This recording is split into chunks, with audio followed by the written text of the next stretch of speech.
Welcome back to the Ultimate Homeschool Community Podcast. I'm your host, Tiffany Hernandez. Today we have someone really unique on the show today, and Patty is here to join us to share with us about sports. And it's a super exciting thing to have her come on because of how she can help students and parents alike. Welcome, Patty. So glad to have you here. Yes, thanks for having me. Absolutely. So share with us how you got into the sports arena and, we're on a homeschool podcast. So a lot of times it's like, oh, but can homeschoolers do sports? Absolutely, they can. We have a lot of homeschoolers that we know that play sports. But go ahead and share with us a little bit of your background and we'll get right into it. Yes, as you can see, I'm Asian, I'm female. The my biggest why for doing what I do is my parents were not willing to invest in sports. I had my dreams taken away from me, so I want to help athletes achieve their dreams. My first exposure to sports was watching Michael Jordan of the Chicago Bulls win his fifth and sixth championships. From that moment on, I knew I wanted a career related to sports.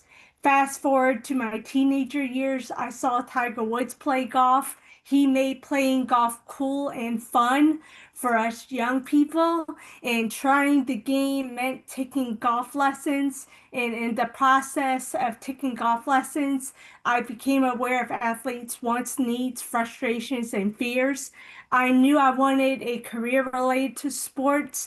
And since I was majoring in psychology in undergrad, and I knew I wanted a career related to sports, I pursued my master's in sports psychology after undergrad.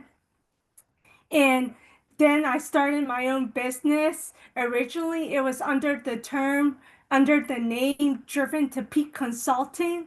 I changed it to Driven to Peak Performance.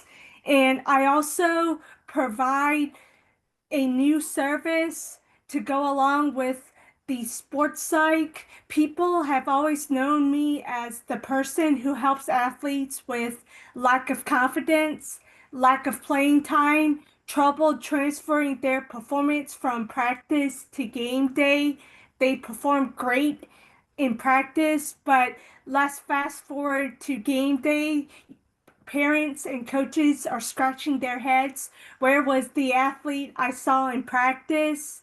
Like, they're overthinking, they're hesitating, they are not playing freely, they're playing to avoid making mistakes, and Mm, that actually increases their chances of making more mistakes. Or as soon as they have a bad experience, during one season they want to quit sports. I prevent that from happening, and I also help them avoid burnout. To achieve that dream of getting college athletic scholarships and keeping them, they need to stay in sports as long as possible. And they also need to start the work to get college athletic scholarship offers early to increase their chances of getting the college athletic scholarship offers they want and dreamed of ever since they were kids. And that's something I want parents and student athletes to remember, is that I provide two services and not just one.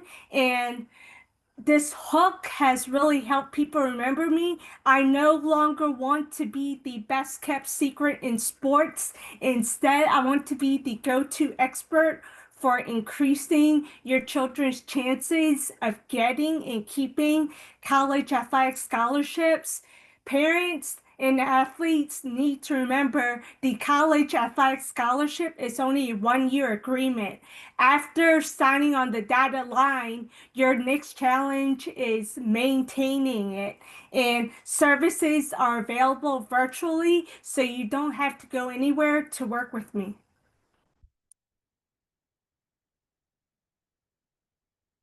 You're muted. You're muted. beautiful. This just missed the whole button. Um, That was a whole lot. So, just to do a few recaps, so you not only help the students, you also help the parents to navigate the world of sports. And a lot of times we hear, oh, well, we can get to it later, or, we're in homeschooling, so we don't have as many resources. But what Patty's saying is you do have resources, and she's the right person to come to for all things sports. We're talking scholarships. So a lot of times, for those who are wanting to go to college, scholarships can start at a very early age. I know you were saying, not to wait until high school. Can you share a little bit more about all of that? Yes. Early recruiting can happen, can happen for football and women's and men's college basketball. Those two sports coaches can recruit in seventh grade, eighth grade, and ninth grade. However, I don't want parents to freak out if their kids don't get recruited early in those sports. I'm just saying it is possible. In seventh and eighth grade, parents need to have that conversation about going for college athletic scholarships. Ideally, seventh grade summer, you and your children need to talk about it. Do you really want to go for college athletic scholarships? Many times for student athletes, the reasons they don't want to start the work to get college athletic scholarship offers is they don't know what to do to start. They're overwhelmed thinking about the steps involved and the work involved to get the college athletic scholarship offers. They are afraid of not getting the athletic scholarship offers parents, coaches, and teammates expect them to get. They are afraid of failing if they don't get the college athletic scholarship offers coaches, parents, and teammates expect them to get, even though they have received praise that they are capable with their athletic talent to get those athletic scholarship offers. So they don't go for it at all because they don't want to deal with embarrassment if they don't get those college athletic scholarship offers. However, those kids are more than likely to get more athletic scholarship offers than they ever imagined. However, they lack confidence in themselves, even though their high school coaches or their middle school coaches give them the praise all student athletes dream of hearing, that they have the talent to play at the next level. I get So, them to start early to increase their chances of getting the offers they want. okay. So it is not too early to start within middle school. And I know you had mentioned something when we were speaking earlier about starting to send letters to recruiters early on. Is that something you can share about real quick? Oh, not sending letters, sending emails. Like, all right, so let's say seventh grade summer, you all have that conversation. Eighth grade summer, you may want to have that conversation again. Or sometimes the kids already made up their mind and say, yes, we're going for it. Eighth grade summer, before starting ninth grade, you all need to set up that NCAA account, set up your social media accounts. Then, ninth grade, Christmas break, the student athletes need to start sending introduction emails to let college coaches know at the D1, D2, D3 levels that they are interested in playing for their programs, to let them know, to let college coaches know that they exist.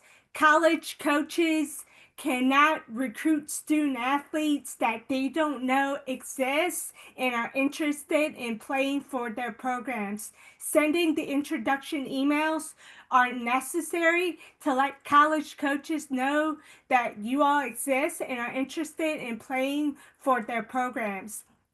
And student athletes get themselves in trouble by not sending enough introduction emails. They have to send at least 3 or 4 introduction emails to for one college to get college coaches' attention. And the reasons college coaches may not respond is that it is too early for them to respond, or they did not see your email, but that doesn't mean you don't keep sending emails. And student athletes also need to complete recruiting questionnaires to get college coaches' attention, but not all colleges have recruiting questionnaires. But no matter the college, it doesn't matter. Student athletes need to send the introduction emails to get college coaches' attention. So when college coaches can reach out after they complete their sophomore year of high school, that summer, college coaches can start reaching out. They only reach out to those athletes they know exist and are interested in playing for their programs. So you want to bombard them, but not too much. When is the right time, or like when would you say would be the best time to start, like during the year, when is the best time to start initiating that um connection and sending out emails or just notices like, hey, we're interested and we want to be part of your recruitment? Yes, yes, Christmas break. Definitely, yes, like I said, early recruiting can happen for football, college men's basketball, and college women's basketball in seventh, eighth, or ninth grade. However, for majority of the student athletes in all sports, ninth grade, ninth grade Christmas break, you all need to put the pedal to the metal, make your list of colleges at least a minimum of 30 to 40 schools, and have it be a wide net of your dream schools, your top choices, but also realistic ones that you definitely know you have the talent to get into, and start emailing college coaches, reaching out by email, following them on social media, putting your videos of your performances, your practices, your workouts, and also completing the recruiting questionnaires Christmas break of ninth grade year. You all need to start doing those things. Otherwise, otherwise you put yourself at risk of settling for leftovers. Good to know. Um, I wanted to add too about the academics because you're talking about, having the talent in terms of the sports level or the talent for, playing. But we're also talking about the academics. Like even the Ivy League schools, you're going to have not only the Yes. sports talent, but also the academic talent to be at those schools. Is that correct? I mean, how does that whole thing work? Because I know Yes. GPAs are involved Yes. Well, and here's the testing. yes. Yes, here's the thing. It doesn't matter Ivy League or just your typical NCAA D1, D2, D3 schools. Yes, your core GPA, meaning the academic classes that are approved by the NCAA, which are the high school academic courses that you take, that student athletes need to check ahead of time before taking it in high school, whether or not they're NCAA approved. Student athletes need a cumulative of a 2.3 GPA in those classes to qualify for NCAA college athletic scholarship. If you don't have a minimum of a 2.3 in those academic courses, you're not getting a college athletic scholarship, no matter how talented you are athletically. It doesn't matter. Your grades matter, and it can also serve as a tiebreaker if there's two student athletes with the same amount of talent. The college coach will go with the one that has the better grades. Right, because it not only looks better, but it just overall typically, that student is more well-rounded. So having a well-rounded student is really important. I know you were talking about, okay, we're not maybe having the students that feel good enough about what they're doing, and sometimes it's hard for them to have that confidence. So can we talk a little bit about that, especially with, parents who are maybe we have a couple ends of the spectrum here with parents. We have the parents that are like, no, you're going to go to play sports at this school and like deciding for their children, which I don't 100% agree with, but we know there's some out there. And if that's you, that's fine. That's your prerogative. However, we have some that are like, I just want you to be happy, but I want to support you along the way. How best can these Yeah. parents support, their students? Yes, as I mentioned earlier, I no longer want to be the best kept secret in sports. Instead, I want to be the go to expert for increasing your children's chances of getting and keeping college athletic scholarships. The reason I said what I said was sports parents and athletes don't know my services exist and are available virtually. I help them overcome and solve the lack of confidence, avoiding burnout, increasing and maintaining their love for the game, avoid quitting sports due to not liking their coaches and not liking their teammates, allowing themselves to make mistakes, performance anxiety, trouble focusing on game day, comparing themselves to other athletes, nerves taking over, handling the pressures and expectations that come with being an athlete.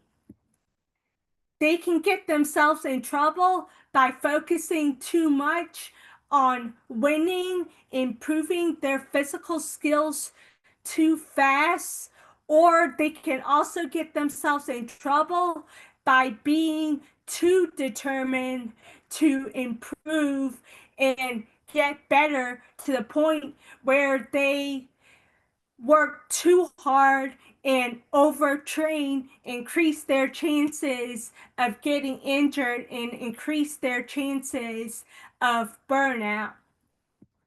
Play the long game of, you know, letting your student athletes be the best players in high school and not the best players right now at age 8, 9, 10, 11. Parents are so worried and are investing too much money for their kids to be the best at 8, 9, or 10 years old when they don't need to worry about that. They need to worry about their kids being the best in 8th grade, 9th grade, 10th grade, 11th grade, 12th grade. Because student athletes, the problem is they can stop getting better starting in high school because they don't work as hard as they did like when they originally started to get involved in sports. They work hard, but when they get to high school, it's like they hit a plateau with their work ethic, and that's when they really need to actually take it up a notch or two notches. And I help them increase their love for the game, which boosts their hard work ethic. I help them increase and maintain their confidence And I also help them avoid burnout, avoid quitting sports due to disliking their coaches and disliking their teammates, handle the pressures and expectations that come with being an athlete, and improve their game day performance.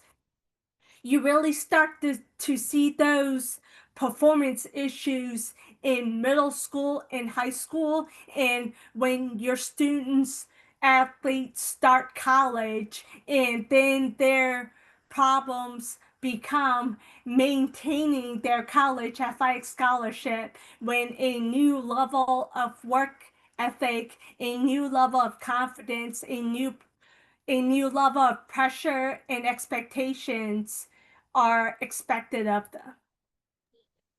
Okay. Yes, a lot to consider. I'm glad you mentioned about parents pushing their children at 8, 9, and 10 versus in high school. So what you're basically saying there is that the parents need to give them space and time to just learn at that age and help them to love the game more so than worry so much Mm-hmm. about their performance level and their skill level because it will build over time. Is that what I'm hearing? Yes. Okay. So Yes. okay. So in high school, we tend to have that teenage um the teenage regression of, oh, I don't want to do this. I'm bored. I'm tired. I'll get to it later. And that's when they really need to push forward and push past that.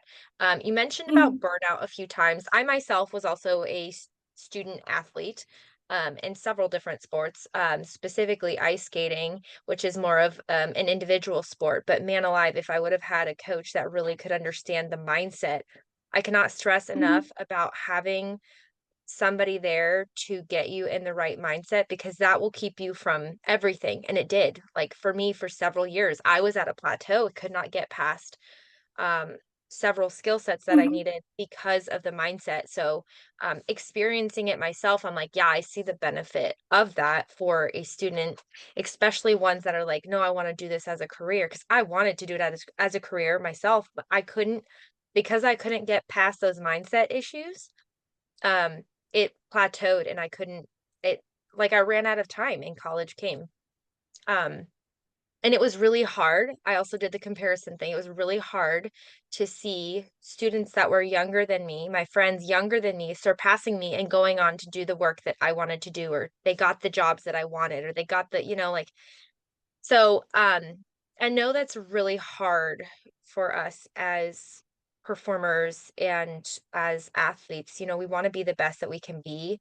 Um, with parents that have children that are very internally motivated and or very critical on themselves, what would you say would be one of the best ways that parents could help support those students? Because a lot of times that is the case. It's like, okay, either the parents pushing them or the child's pushing themselves and it's too much.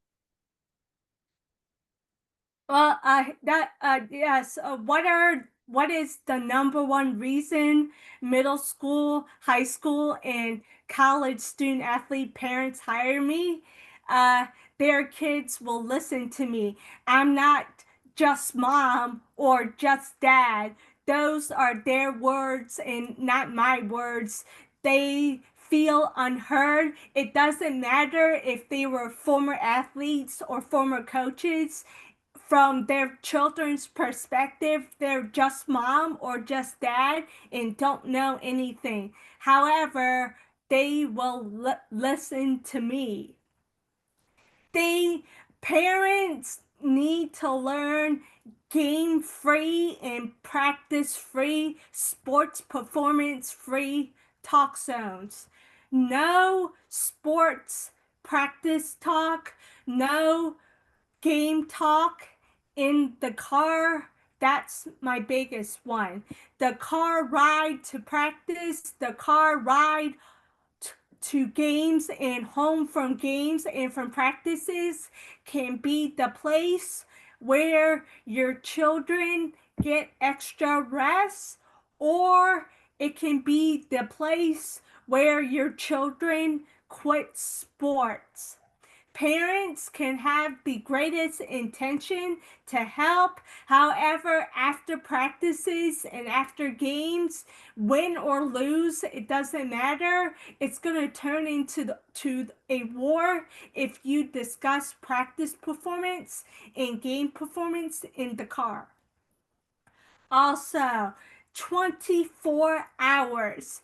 There's nothing life changing, magical, important that you can say that can't wait 24 hours, regardless of the result that happened in practice or in games or in competitions. It can wait 24 hours, and it's best to not discuss it at all because your children are more likely to listen to an outsider, their coaches, other people, people like myself, more so than their parents. Yeah, I can't stress that enough. My kids also listen way better to others than myself. Well, we want it the other way around. But they do want to please us. And they want people, they want their family to be happy with them and what they're doing. So they do turn to becoming more critical of their own faults or performance issues, especially in that critical hour, like right after you were saying. So I think that's a really wise elements to remember. Waiting is not a problem. um and it also will help diffuse the situation because they're out of that mindset of self-criticism or just ruminating about what happened, and everybody can think with a clear head, Mhm. which is great. It's not just you that has a clear head, they do too. They've had a time to you resolve it themselves. So getting into a little bit more on the homeschool side, I know you're getting into the homeschool arena, not just, this isn't just for public school students. We do have some that are wanting to join public school sports because a lot of times homeschoolers either don't have opportunities for Mhm. public school, but for public school sports, but there is other things like club and heat, travel ball, um, and then private, like private, just private settings altogether. Can you share some of the options that homeschoolers would have if they are interested in getting into sports? Like what is the best way to get in? And what if they're getting in late? I know that's two different questions, but what if they're not getting in when they're 8, 9? Uh, Maybe they're 10, 11, do they still have a chance? Yes. Oh, yes. Parents are quick to assume if they're 8, 9, and 10, they are late by today's, you know, sports standards. But parents, take a deep breath, slap on your brakes. Trust me, 8, 9, and 10 is not late at all. Your children are not behind at all. It's very typical for your kids to get involved in sports at 8, 9, and 10. Some kids, they start to become serious at 9 or 10 or 11, and some become serious at 6, 7, or 8. So kids have various um, different times in their lives when they become serious. Majority of those kids become serious at 9, 10, and 11. That's perfectly normal. I know getting to public school sports for those kids who homeschool are tricky. There are travel ball and club sports options, and the selling point for those organizations is increased exposure for college athletic scholarships. However, sports parents must be careful. Those travel ball and sports club organizations, they are not equal in quality. Be sure to do your research. Okay, so with the sports travel and like so for instance, I had friends that did high school volleyball with us at school. Then on top of that, they did heat volleyball, which is like club volleyball, and I'm assuming travel volleyball on top of the the public school. So you're saying not all of those are created equal, and some club sports don't have the same standards as like what the NAA is that correct? They don't have the same standards, or they don't. Yes, yes, it's like any parent can form their own travel ball organizations. Some travel ball organizations, unfortunately, or club sports organizations are like some travel ball organizations and some club sports organizations are like glorified rec league organizations. They don't have the connections to college coaches or the reputation that they glorify that they do. Huh. Okay, so I was gonna ask you about rec sports because that was my next question. Like, well, if they just want to play rec sports, is that good enough? Because I know a lot of time if you can't do um high school or even just public school sports, there's a lot more cost involved.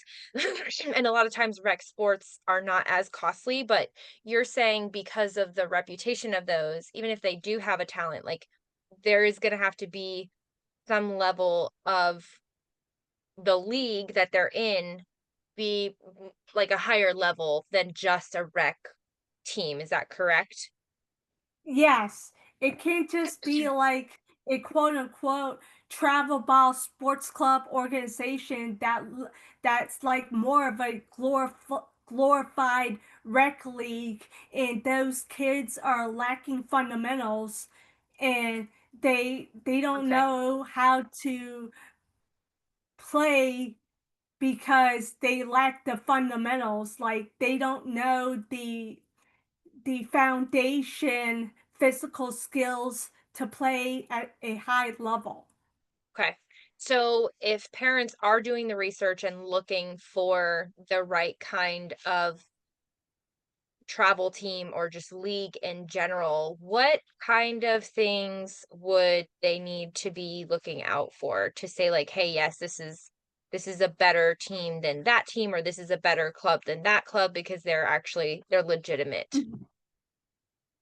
Well, yes. Uh, Make sure that they focus not just on winning. They also need to focus on skill development. Skill development is the main thing. Really focus on skill development and check the background of the coaches, check to see how many college athletes actually came out from that organization. And if your children have colleges they know that they want to play for, do some research and see where those college coaches recruited their players from, because parents can see some patterns of organizations coaches have formed relationships with and have recruited from. Very fair, very fair. Well, this has been very, very informational. I'm super glad that you came on. If anybody is wanting to get more information, where can they find you online? What is the best way to contact you? Yes. Yes, yes, yes. Feel free to book a complimentary session with me. My calendar link is is on my website. Also, feel free to reach out by email, Patty Luu at driven to peak consulting.com. My number 804-398-8293. And I have social media accounts at YouTube, Instagram, Facebook, Driven to Peak Performance. And my Perfect. website is driven to peak Awesome. Awesome. Well, Patty, it's been such a pleasure. Thanks so much for coming on and sharing all about sports. I know um, the parents that usually want their kids with sports, they get pulled out into the homeschool arena and don't know what to do. So this has been very informative, and I really appreciate you coming on. Happy homeschooling, everyone. We'll see you next time.